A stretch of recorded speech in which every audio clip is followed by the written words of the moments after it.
এই জায়গায় বসানো হয়েছে আপনাদের উপদেষ্টাদের গাড়িতে পতাকা লাগিয়ে ঘোরার জন্য নয়। আমরা শুধু দেখতে পেয়েছি আপনাদের উপদেষ্টাদের সংস্কার। হাতে সিম্ফনি ফোন থেকে এখন তাদের হাতে স্যামসাং ফোন উঠেছে। বৈষম্যের জন্য লড়াই করে নতুন বাংলাদেশের জন্ম দিয়েছে, তারাই বৈষম্যের শিকার। বিগত দিনে আমরা দেখতে পাচ্ছি বিভিন্ন বেসরকারি বিশ্ববিদ্যালয়ের শিক্ষার্থীরা বিভিন্নভাবে গুম হচ্ছে, হত্যার শিকার হচ্ছে এবং বিভিন্নভাবে নির্যাতনের শিকার হচ্ছে। কিন্তু বর্তমান সরকার, যাদের রক্তের উপর দাঁড়িয়ে এই সরকার, সেই সরকার এই পর্যন্ত কোনো ব্যবস্থা নেয়নি।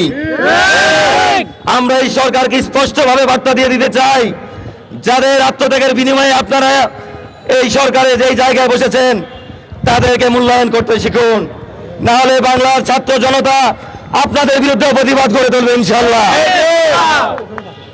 আপনাদেরকে এই জায়গায় বসানো হয়েছে আপনাদের উপদেষ্টাদের গাড়িতে পতাকা লাগিয়ে ঘোরার জন্য নয়। আপনাদেরকে যেই সংস্কারের জন্য বসানো হয়েছে সেই সংস্কারে কোনো কিছুই আমরা এখন পর্যন্ত দেখতে পাইনি। আমরা শুধু দেখতে পেয়েছি আপনাদের উপদেষ্টাদের সংস্কার। হাতে সিম্ফনি ফোন থেকে এখন তাদের হাতে স্যামসাং ফোন উঠেছে। এই পর্যন্ত আমরা দেশের কোনো পরিবর্তন দেখতে পারিনি। আমার ভাইয়েরা, এই বিপ্লবী ছাত্র জনতা বিভিন্ন জায়গায় বিভিন্ন ভাবে লাঞ্ছিত হচ্ছে, বিভিন্ন জায়গায় তারা গুম খুনের শিকার হচ্ছে। আমরা কোনো সরকারের পক্ষ থেকে কোনো সিদ্ধান্ত এখনো আমরা পাইনি। স্বরাষ্ট্র উপদেষ্টা, আপনাকে বলতে চাই, আপনার যেই সংস্কার প্রশাসনকে ঢেলে সাধারণ যে সংস্কার, এই দিতে আপনি ব্যর্থ হয়েছেন।